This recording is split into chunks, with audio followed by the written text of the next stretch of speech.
First week of the new season of Champions League football is out the way, and we are here to make predictions for Matchweek 5 in the Premier League. You're watching Foot and Mouth.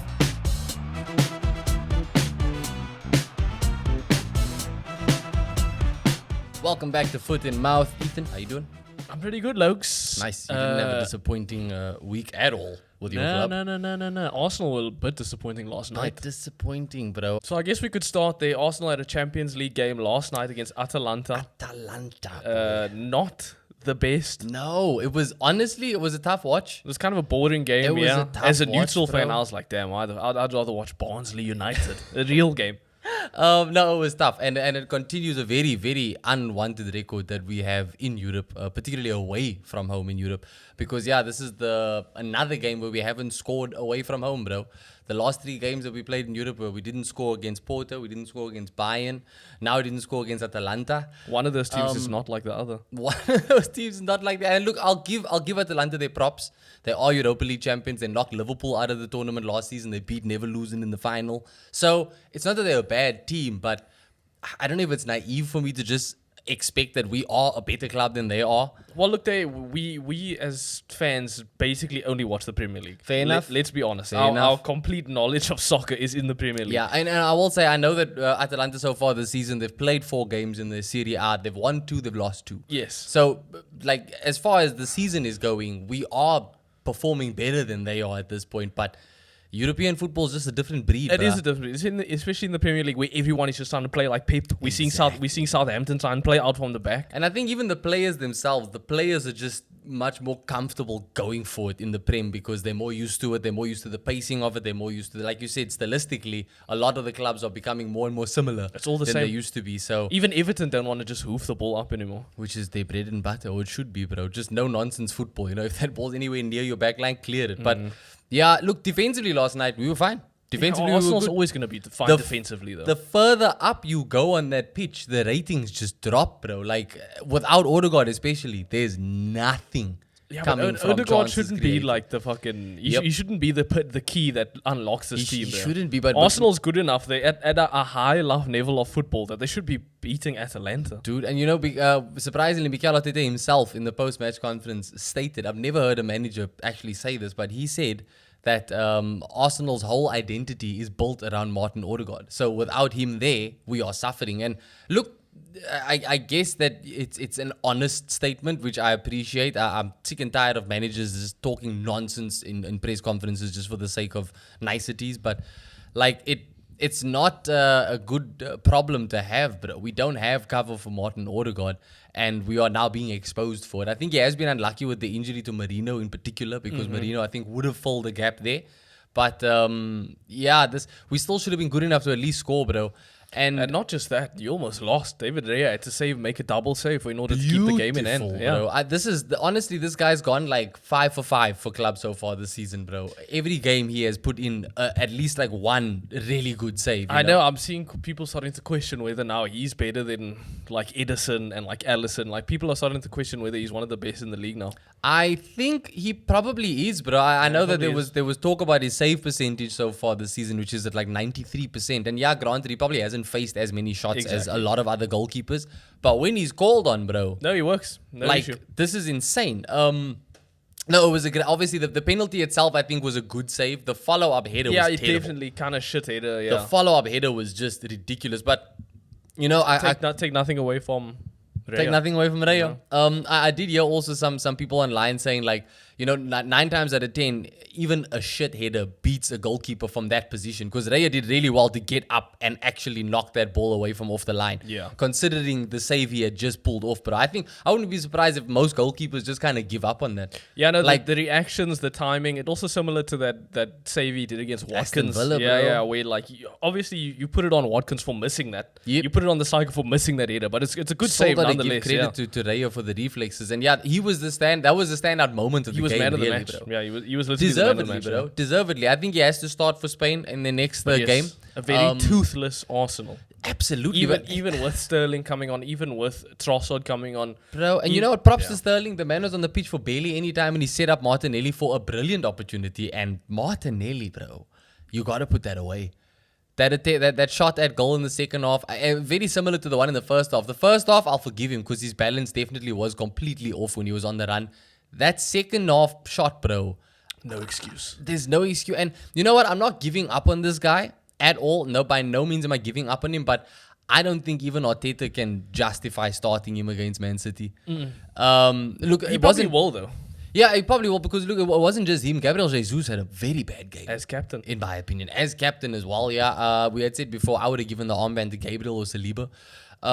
But yeah, he was just anonymous. But I don't understand what he was offering the team in that game last night. It was just a very frustrating 0-0. But it probably will prove to be an important point. The Champions League table, obviously, which it is now, is looking quite interesting because you've got I think Celtic are second, bro, after their 5-1 win, and Bayern obviously first with their 9-2. I think it was 9-2 that they won. So Man City are 18th, Arsenal 16th, something like that. So it's a very slow start to our Champions League campaign, and I'm very happy to be getting back to Premier League action because in the Premier we're not goal shy. In the Premier League, at least we know how to score goals, bro. So I'm hoping that can continue. Obviously, this weekend is going to be a big ask because Super Sunday, yet again, our third away game in a row, bro. I'm honestly... Look, Arsenal have been dealt a tough hand with the start of the season. It's hectic, bro. Let's get into that, though. Yeah, we got Premier League games this week. You want to start from the top? Yeah, West Ham against Chelsea. This is a London derby. It's one that, again, you know me. Before this, what are the predictions again? Who's winning? I'm winning. Oh yeah, I've got you off first. I think you've got 18, and then Spons and I are both tied at 16 after the last round. And you may have noticed the Spons isn't here. We will get his predictions at some point. They'll be up when I put up them as well. But I'm winning. Yeah, when I put the graphic up with. I know what's going on. To be fair, I mean, look, this is coming off the back of your fantasy league win from last season, which we'll also get into in this episode. It's going to be a real league win for United this season. It's we're starting off with West Ham, Chelsea, and again in typical fashion, I'm betting against Chelsea, which I'll be doing for most of this season. That's cool. The fact that it's a West Ham home game, I think West Ham have looked decent this season. Chelsea have obviously also looked decent. Jadon Sancho got himself a debut assist last week out. I meant to ask you, how do you feel about that as a United fan? He means nothing to me. Oh, damn. He's dead to me. And soon he'll be dead to everyone. No, whatever. That would be like me... that would be like if I were looking at Chelsea fans and being like, "Hey, you see Conor Gallagher scored the other day." You know what I mean? Like, I guess it's in the past. It's just a matter of I wouldn't do what Bruno did, where Bruno posted a social media saying like, "Hey, well done, Sancho. You look good to see you smiling or whatever." I wouldn't do that as the captain of United. I wouldn't give props to another. They're allowed to be friends, bro. I don't give a shit. They're about allowed friends. to be friends. I wouldn't give props to another team, to an opposing team who just won a game. I guess a direct rival. Also. Literally a direct rival. You can save that for the WhatsApp. Yeah, I wouldn't. That's the thing. I DM the dude. Don't make it public. I guess in that regard. So I wouldn't do that, and especially as United captain. But Sancho can do whatever he wants. He's a good player. That's why United spent 80, 90 mil on him. Yep. He's definitely a good player. He never gave a shit about United. So how can I give a shit about him? That's fair enough. That's a fair enough assessment on it. But yeah, it's going to be a tough game for Chelsea. I think they obviously didn't have a very easy go of things against Bournemouth last time out. Snuck out with a win. Bournemouth must be pissed. And that was following from that 1-1 draw with Palace. So Chelsea aren't exactly a dominant force in the league. This is kind of a make or break game for Chelsea, I think. Probably because the thing is they need to show some real promise now. You know what I mean? We've had the first international break. They've already shown against Wolves. Everybody gassed them up after the Wolves win. Wolves have looked terrible this season, mind you. I don't think they've looked that bad. Against Newcastle last week, they won. I guess that is also true. Yeah, Newcastle obviously won 2-1. Yeah. And I guess they are adapting without Pedro Neto there. So they aren't gonna look as big a threat. They're not the giant killers anymore at all. But I still think that that Chelsea win was a little overhyped, considering. I mean, every goal that they scored is almost like copy paste. Like Wolves just didn't learn from their mistakes. I mean, shit, that's just good practice. I guess they look better against Newcastle, but yeah, Chelsea struggled against Bournemouth. And they struggled against Palace, and I think they're going to struggle against West Ham. They should, but West Ham haven't been exactly lighting the world on fire either. Their last game, I think they drew with Fulham. But again, I think that was a decent matchup for them as well. You know what I mean? Fulham aren't exactly a walkover team by any means. And I think West Ham have looked good so far this season. And it's still early days for them with their new manager, their new players, but I think the more they play, I think they've looked better week in, week out. I predicted Fulham to get a win over West Ham in that last game. So, what's your prediction for this game? For this game, I'm going to say a draw, bro. Draw. I think it's going to be a draw. I think it's going to be a 1-1. You know, also a draw is I think it's gonna be a high scoring draw though. You think so? I want to actually. I'm gonna say West Ham win 3-2. I hope so, bro. I think West Ham win 3-2. I There's gonna hope be a you're lot of right. goals. Chelsea looked fucking disastrous in their last game against Bournemouth. That's what I'm saying. Defensively, they were all like they- Fofana was playing passes back that were like complete hospital passes. Yeah. They had some other game, but yeah, I'm going West Ham 3-2. Yeah. West Ham 3-2. I hope you're right, bro. I hope would so too. gladly concede this little log that we've got going on here for predictions. If you're right about this, because yeah, Chelsea, they always have a lot of the ball, but the end product is just it's so on and off, bro. It's touch and go. But look, maybe we see like Nkunku's been doing very well. He obviously scored the Bournemouth goal. Maybe Yes. we see him start instead of Jackson, something like that. Yeah, Like, I it's could- obviously anybody's guess how they line up attacking wise, bro. But yeah, I think West Ham draw with Chelsea. You think a West Ham win? Again, I hope you're right, bro. And then speaking of Wolves, we got Aston Villa at home against Wolves. Yeah, I can't look past Villa, bro. Look, they smashed the young boys in the 3-0? in the Champions League. Now And that's going to be a huge morale boost going into this game, which I don't even think they needed to beat Wolves. At Villa Park, bro. Yeah. Everybody knows how difficult Villa Park can be. You want to put a score on it? Yeah, I think this is going to be Villa.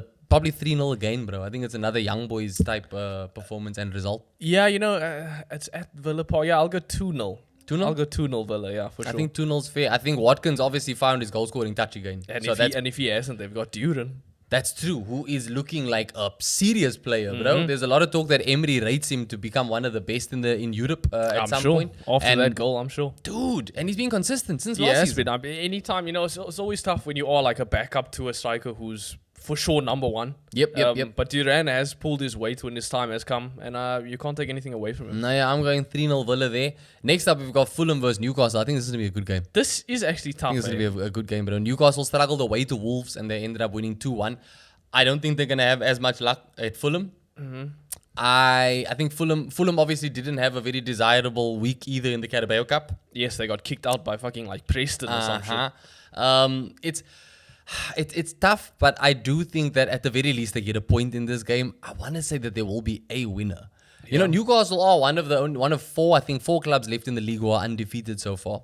So I guess Look, they've got that going I'm for them. predicting Newcastle win for sure. Newcastle win for sure. Fulham have kind of underperformed with the signings they've made, and Yeah. similar to West Ham. Like I think the signings they've made, you'd expect them to be doing a bit better. Yeah. Like remember Fulham drew 1-1 with Ipswich like a couple weeks ago. It wasn't a 0-0. I think it was 1-1. 1-1. Either way, you drawing with Ipswich is It's not a good it's look. not a good sign. So yeah, I think with the context of everything, like you said, Newcastle undefeated, Eddie Howe's playing, and yes, Wolves is tough. They were able to beat Wolves. Before that, they were able to beat Tottenham as well. Yes, that's true. So yeah, I can't look past Newcastle for this. I'm going Newcastle 2-1. I don't want. You know, I'm looking at Fulham as Arsenal B team. I know. Because of all the ex-Arsenal players that are there now and current Arsenal players on loan. But I'm gonna side with Fulham here, bro. I'm gonna say Fulham take it. I'm gonna say it's gonna be a 2-1 Fulham. Okay. 2-1 Fulham. It may come back to haunt me, but I'm gonna say 2-1 Fulham here. Another tough one is Leicester at home to Everton. This is Surprisingly tough. it I should. kind of want to say Leicester win. I want to say Everton, bro. Is it? I think At this Leicester's is. home? I think this is the game where Everton turn it around. They have to. If there ever was, it would have to be this one. Although we literally saw them lose to Preston. Like I don't know anymore. I don't know. Yes, you know what? If Everton go 2-0 up at any point in the game, they're losing. They lose, yeah. If they go 2-0 up at any point in the game, they are losing, bro. But I'm gonna take a gamble here and I'm gonna side with Everton, bro. Okay. I'm gonna say Everton take this. Also, I'm gonna say 3-1, bro. I'm gonna say 3-1. I think Everton come alive in this game. They have to. Calvert-Lewin he hasn't looked too bad, I guess. Yeah.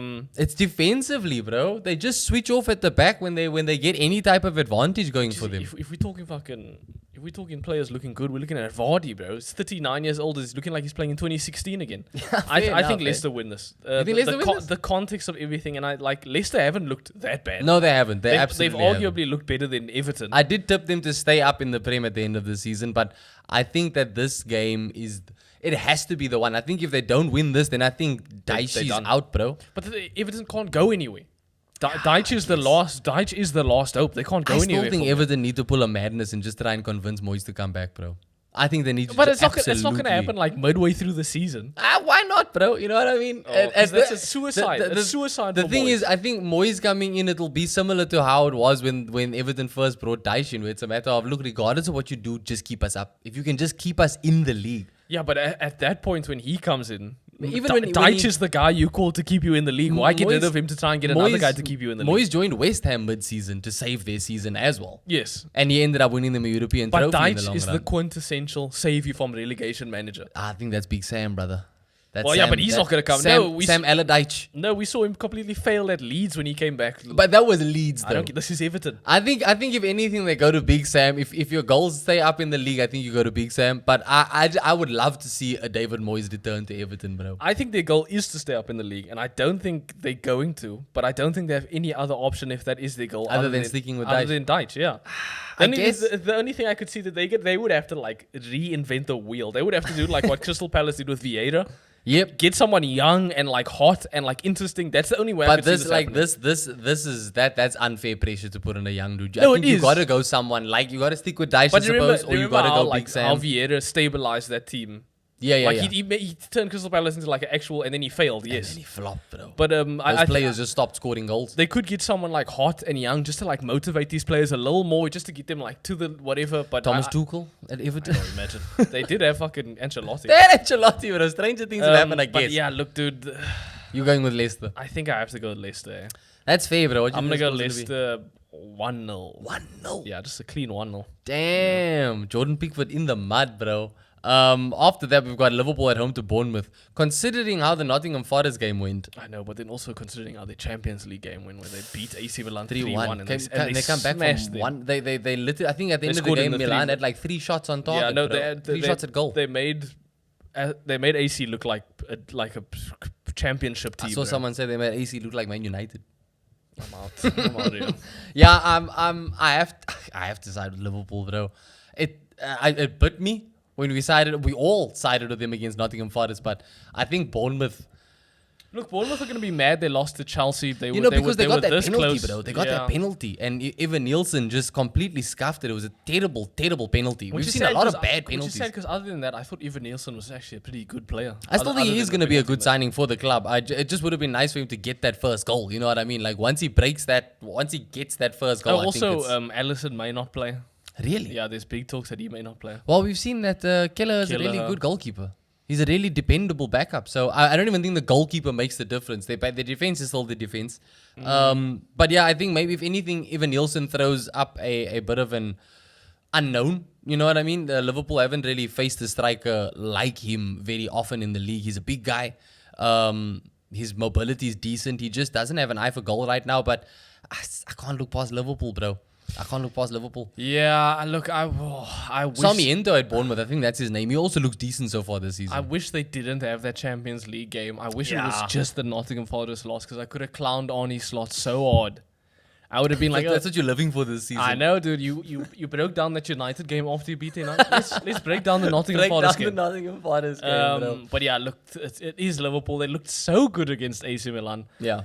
I'm going to go to the Liverpool win 2-0. I'm also going to say 2-0, bro. I can't lie. I'd like to see another worldie, because obviously that's what it took for Nottingham Forest to get the win over them. I just don't know if Bournemouth have it in them. So next up, we've obviously got, I think this is another Leicester versus Everton-esque game in Southampton versus Ipswich. It's a relegation derby. It's at Southampton's home. Aaron Ramsdale needs a clean sheet, bro. He's not going to Desperately. get one, though, because Desperately. Ipswich have looked the best out of all the relegation teams. I think Leicester, bro. I can't lie. I will say in the Southampton versus United game, I did feel bad for Ramsdale because he made some really good saves that ended up conceding the corners that they conceded goals from. But he's doing good there. He is doing some good.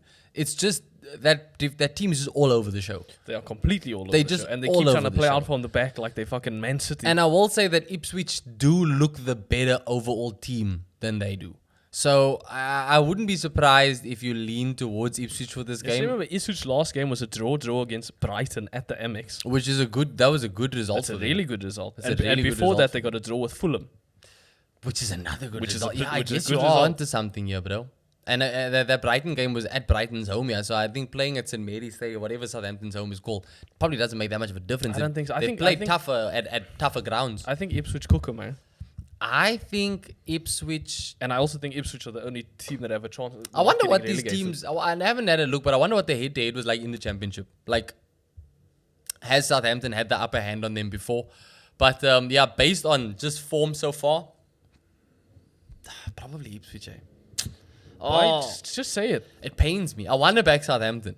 Why? Because of Ramsdale? Not only because of Ramsdale, but just I like Southampton in the league, bro. I like Southampton. And you don't like Ipswich? No, I don't really care for Ipswich, you know what I mean? I've never had it. Like, I've seen Southampton in the Premier League. I never really watched Ipswich in the league before. So I've got that affinity towards Southampton, and I'm going to back them. This is a whack week of predictions for me, but I'm throwing Hail Marys. Hail Marys, bro. I'm going to say Southampton win this 1-0. I'll go Ipswich 2-0. 2-0? Yeah, 2-0. Again, I can't argue with the logic. They have looked a better team so far this season. Then don't argue. Next game, Spurs at home against Brentford. Here we go, Brentford.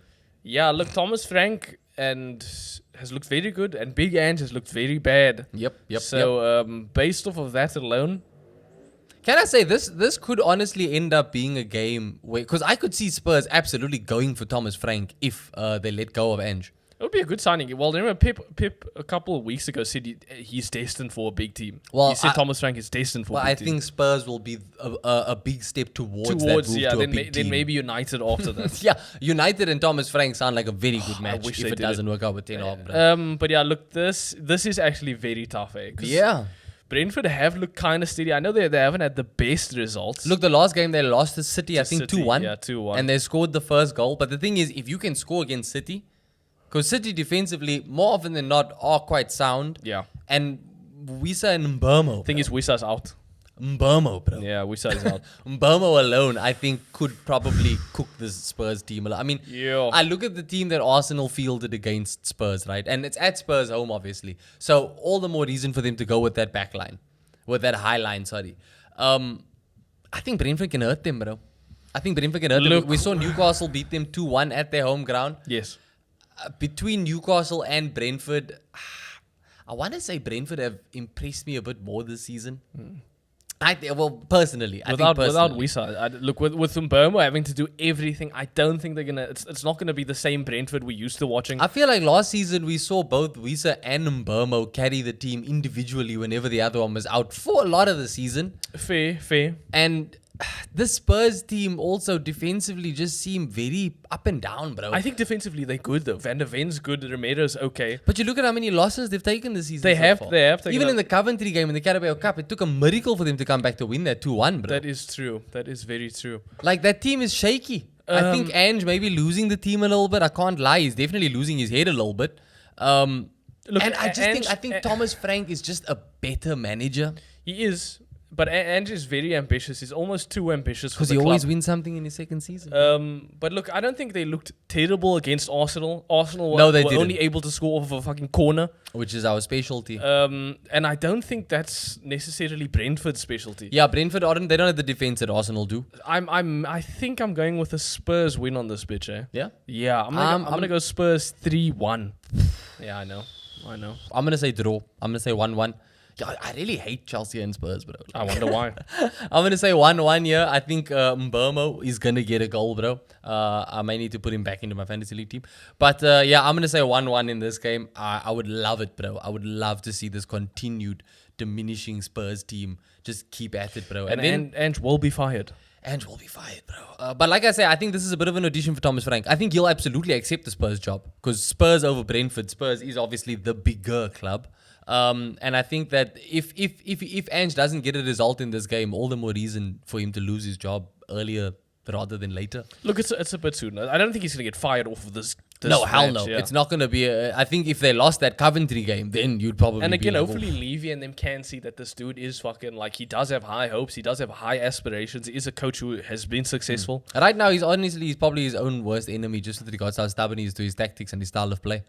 And then the last game of the Saturday, it's Crystal Palace against Man United. At Selhurst Park, eh? Yeah, at Selhurst Park. Look, it's definitely going to be harder than Bournemouth and Barnsley, without a doubt. That's true. United do have the momentum though. Finally, we've got something going in our favor. And if we do beat Palace, we can finally say it's not. You can't say it's just Palace. Palace is a good team. I know they especially at their home. Yeah, they're maybe not doing the best this season so far, but they are a good team. Obviously, they now what is tough is they played a Carabao Cup as well, and Nketiah scored his first goal for them. So he is a threat. Nketiah, Eze, Mateta are threats, genuine threats. Yeah. It's gonna be hard.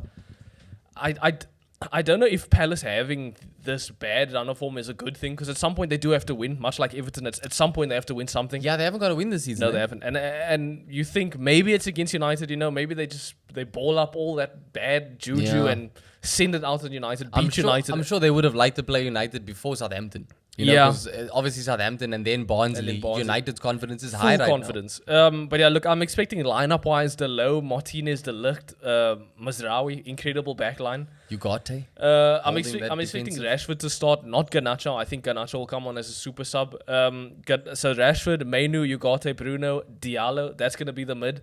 And then obviously I think Xerxes will be up front. Did you say Ugarte? I don't think Ugarte starts. I did say Ugarte. I don't think Casemiro will start. Whether we see, again, Ten Hag may just go completely left field and play that exact same team that beat Barnsley 7-0. Because, I mean, you can't argue with beating team 7-0. That was on Tuesday, so the team have had enough time to rest for sure. You can't blame him for that. I mean, Eriksen was so good. Maybe he deserves to start. I don't think he's gonna though. Palace are very physical. No, I know they're a strong team, and they physically. fast and they work hard. So it's gonna be tasting. I kind of agree. That's why you wouldn't want to start Casemiro in this, because you want legs in that game. Or Eric, that's my concern with the Eriksen inclusion. Like, I agree. On form, he deserves a place to start here, but I'm wondering if this is a game where maybe... But I guess who else is the option? You know what I mean? No, look, Ugarte was incredible in that Barnsley game. No, like Ugarte should start 100%. He was incredible. And it's nice. It is nice having this issue, because it's just competition in positions. Yeah. You want competition in positions. United, I think, has at this point now basically like 2 players for every position. That's true. Which is a good thing. I'd start Xerxes in this game. Yeah, I think he is going to start. I don't know what the talk is on Højlund or Mason Mount, whether either one of them is fully fit. I think they'd have to be close though. I think Mason Mount and Højlund have got to be close to being fully fit by now. You can bet that Mark Gahey is going to be marking whichever striker plays for you, and that's a big boy. So I think Xerxes versus him will be a nice matchup to watch. No, and like Xerxes, he runs very deep, so you may be able to like draw defenders out of position and whatnot, whatever. And then I got Nacho special from off the bench, bro. Yeah, for sure. That's the thing. We will see subs. Ten Hag loves to make a lot of subs nowadays. Yeah. So Which I do. I am a fan of that. I guess. You got 5 subs to use them, bro. So we will see a lot of subs. It's probably going to come 60th, 70th minute. We will see a whole back line of fucking players come on. Yep. It's going to be tough. This is definitely going to be tough, and it's definitely going to be harder than Southampton and Barnsley. I can't stress that enough. People who think that it's not going to be tough, y'all don't know what you're doing. This is a bit of a proving ground for Man United now. And that's the thing. This is like the first actual test. You know what I mean? Yeah, since the Liverpool game. So much like Chelsea, where this is kind of a breakpoint game, they kind of like, this is like make or break for them. I think for United, this is also kind of a make or break game for United and Ten Hag. Yeah, it's not going to be a good look if you smash Southampton, smash Barnsley, and then struggle against nothing. Then it's really going to be those like... Those other games mean nothing then. It's absolutely going to be a matter of, it's just the opposition. But yeah, luckily, Palace are in bad form. Look, they are. It's a good time to play them. It's always tough going away, especially to a team like Palace. But United look good and Palace don't look good. So I'm going to go with the United win 3-1. 3-1? Look, I think Eddie Nketiah has got his first goal now. Yes. I think he'll be a threat. Whether he scores a goal or not in this game, he'll be a threat. And he will need a lot of attention from United's defenders. But that being said, I think, you look at the form, you look at morale-wise, I always put a lot of football on morale, and I think you can't argue with where Man United are at mentally right now. Rashford has scored goals again, which is always scary season, bro. Once that dude starts going, I think United win this, bro. I think United win 2-0. I'm going to say 2-0. No, 2-1. I'll say 2-1. Yeah, that's fair. 2-1 to United. And that does it for Saturday's fixtures. On Sunday, we've got 2 games. Kickstarting it off with Brighton at home to Nottingham Forest. This has turned into an interesting game again.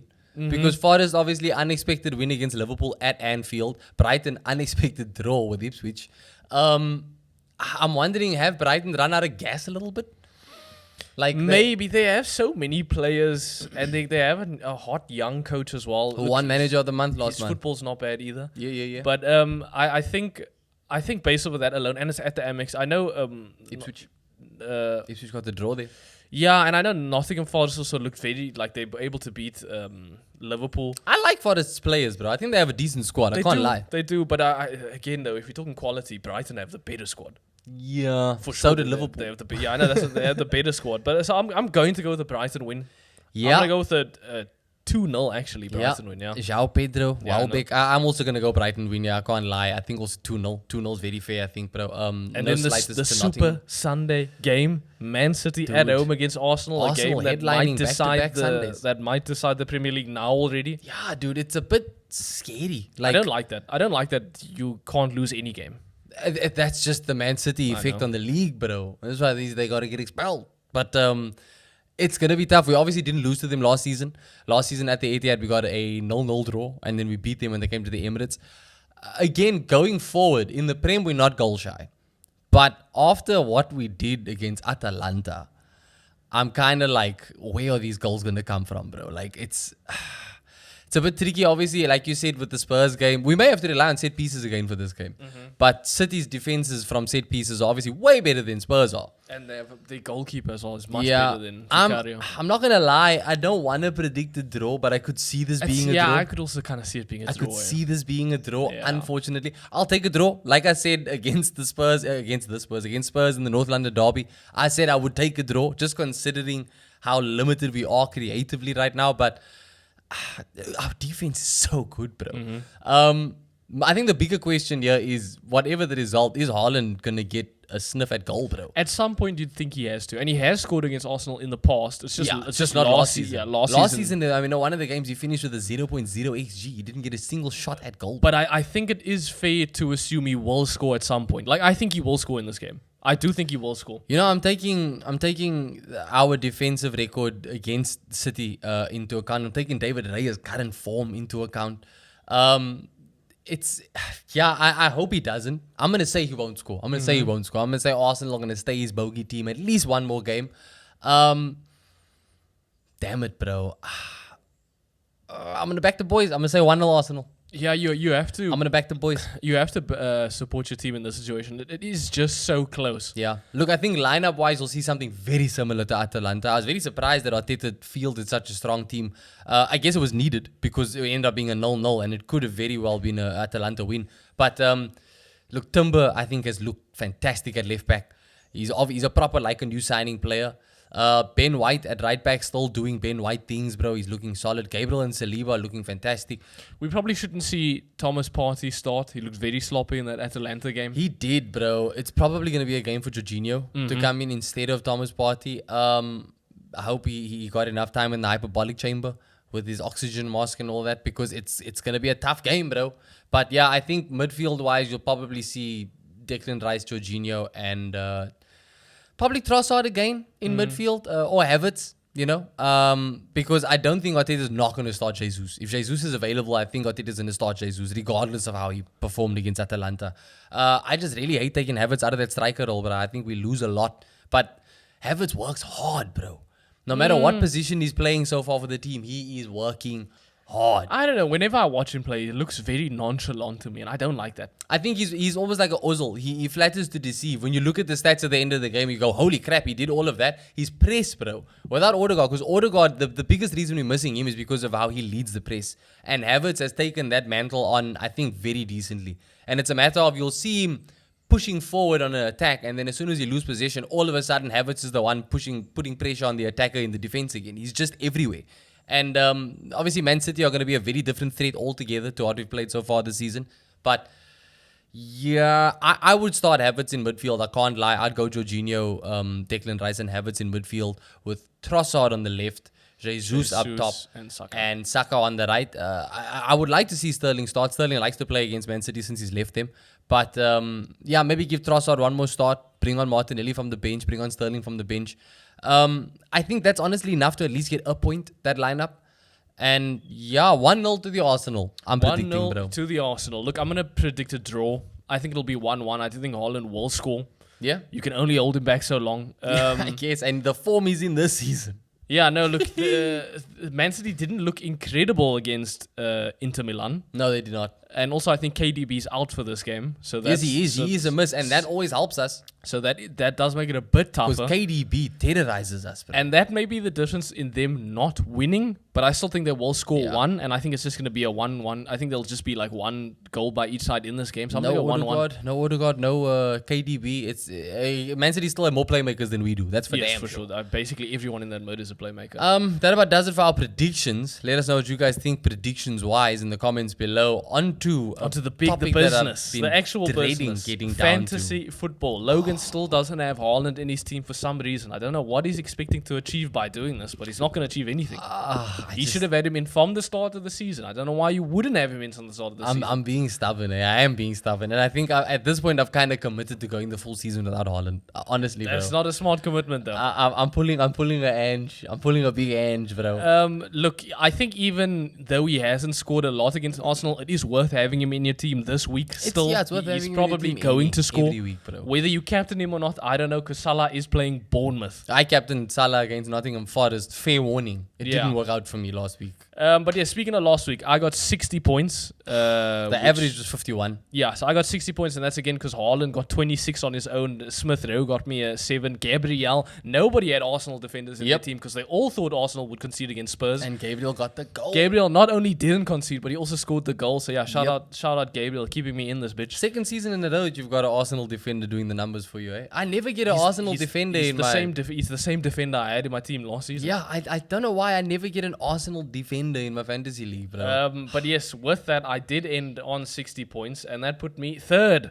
So I'm in the top 3. I think I'm literally 1 point behind Razine, who got where you belong. 52 points. Shout out Rizzo, bro. Consistent as ever. 2 very seasons consistent. in a row. His saving grace was Lewis Dunk and Duran. Yeah. So obviously Duran scored that cracker. Yep. And in the Arsenal, and Lewis Dunk got a clean sheet. And João Pedro, obviously. I mean, the Brighton players, they're really working out for Rizzo. Yeah, they really are working out for Rizzo, bro. I had Feldman in my team. Regrettably, after the Arsenal game, I hate Brighton, but yeah, I put him in my team. He got me 7 points, but I still ended with 34 points. And that's after using my wild card. Womp, womp. Oh, Galaxy brain over here, bro. Womp, womp. Yeah, we should point out Razine also did wild card last week. And he's worked out for him. You know, look, he's top of the table. You know what I mean? He's not top of the table. He's second. Oh, he's second. He's 1 point ahead of me. The person who is top of the table is Backstreet Moyes. Moyes. Still love that team name, bro. I still love that team name. He's at the top of the league still. Yeah. I went down. Fisher, he got 60 points, which is the same points I got. And again, he had Mazraoui, 6 points, Saka, 7 points, Haaland. You got to have Haaland. Dude, I dropped down to 13th. And to make matters worse, I am now trailing behind Jessie, who, shout out Jessie, has committed to not touching her team so far this season. So I'm losing to someone who's literally not trying. It's not a good look. It's definitely not a good look. I may need a new co-host by the end of the season. Dude, to make matters worse, I've got 11 points with Dalot sitting on my bench, bro. I don't know why I didn't start him against Southampton. You need to stop going big brain. Dumb this game down, bro. Dude, literally dumb it down. I didn't even think I went big. Like my defenders that I had were Alexander-Arnold against Forest. I had Rico Lewis against Brentford. And I had Feldman. Like, Alexander-Arnold and Rico Lewis both had home games against teams that they were absolutely better than. And both of them are the ones that got me 1 point, bro. Yes, but then you do things like put Garnacho in your team. Garnacho got me a goal. Yes, but ever since I've had him in my team, he's got me 6 points. But he doesn't start. He's not guaranteed. I don't need him to start. I need him to give me a goal, bro. And as long as he's getting a goal from off the bench, bro. You know what I mean? That works. Luckily, I did have Saka in the team as well. Saka's so he got me 7 points. Saka's but always a good shot. Literally everywhere else across the team. I mean, you'll see our teams on screen. I'll slot the graphic in, but I did poorly and I need help, okay? I know Rizzo said a while ago that the best piece of advice that he had from me was to let you do my team, and I may be getting closer and all to I would that. do is put Haaland in. It's literally all I would do. Like, it's not rocket science. It's too late for me now. It's not too late. He's probably going to score against Arsenal. No, but what I'm saying is there's no way I'm sacrificing 15 milli on one player because then the rest of my team is going to look whack. Dog. And at the same time, I'm honestly trying to keep this game fun. I'm so bored with the Haaland dominance. I can't lie. I would rather try and galaxy brain my way to climbing the table without Haaland, then just have Haaland like everybody else and have the rest of the team made up of players that I'm like, I don't even like this guy. Bro. That's not how it works. The rest of my team is players I like. I suppose. I guess I'm just a bit more picky and it's not working for me, bro. Like I said, I got 34 points, well below the average. Second week in a row or third week in a row at this point that I'm below average, bro. Let us know. What should Logan do? Should he put Haaland in his team? Obviously, the answer is yes. I'm thinking what I should do is just give up on FPL altogether, bro. Like, I say this every single season. Look, personally, for me this week, I don't know what changes I'm going to make. Probably Muniz out. He hasn't been great for Fulham, so I'll take Muniz out. I don't know who I would put in his place. Maybe like Chris Wood from Nottingham Forest or something. Chris Wood is a decent option so far this season. But yeah, I'm going to be then looking for a cheap forward to put in my team. If you guys know anyone, put him in the comments. Let me know I should put in my team. But yeah, Muniz out. I'll bring someone else. This is a bit sad for me because I think my team as is on paper, they're decent for this coming game week. So it's like... Yeah, and then also the whole captain thing. The whole, am I going to captain Haaland or Salah against Bournemouth? Yeah. Look, I'm keeping Salah captain. Probably Salah against Bournemouth. I haven't Salah decided captain. yet, but probably Salah against Salah Bournemouth. did miss a lot of opportunities against AC Milan. Obviously, they didn't need those He goals. hit the crossbar twice. Didn't need those goals because they did win comfortably. But I think that he's the type of player that bounces back from a game like that where he picks himself up the very next opportunity. And what change do you see yourself making this week? That's the thing. I kind of feel inclined to not make any changes. I mean, maybe I'll take Havertz. No, I'll keep Havertz in. I don't know. I don't know. At this point, at the time of recording, Which is one day before the deadline. I will make my change. You know what I mean? Last season, I was doing so much better whenever I used my transfer on the very weekend while games were being played and I kept making my transfer. It worked out for me. I didn't do too badly last season. But yeah, this season, I'm going to have to really take some time to think about this. But shout out to the top 5 in the Foot and Mouth League so far. I'll put them on screen as well. You guys are the real ballers so far. I think I'm like over 100 points behind first place already, and we're only into match week 5, bruh. But yeah, let us know what you guys have. Any tips for FPL are very much welcome from my side. This one doesn't really need them because he's got Haaland. So he's kind of sorted. Let us know what you guys think in the comments below about your FPL teams and also the predictions. Thank you for watching the show. Don't forget to like and subscribe to the channel for more, and we'll catch you in the next one.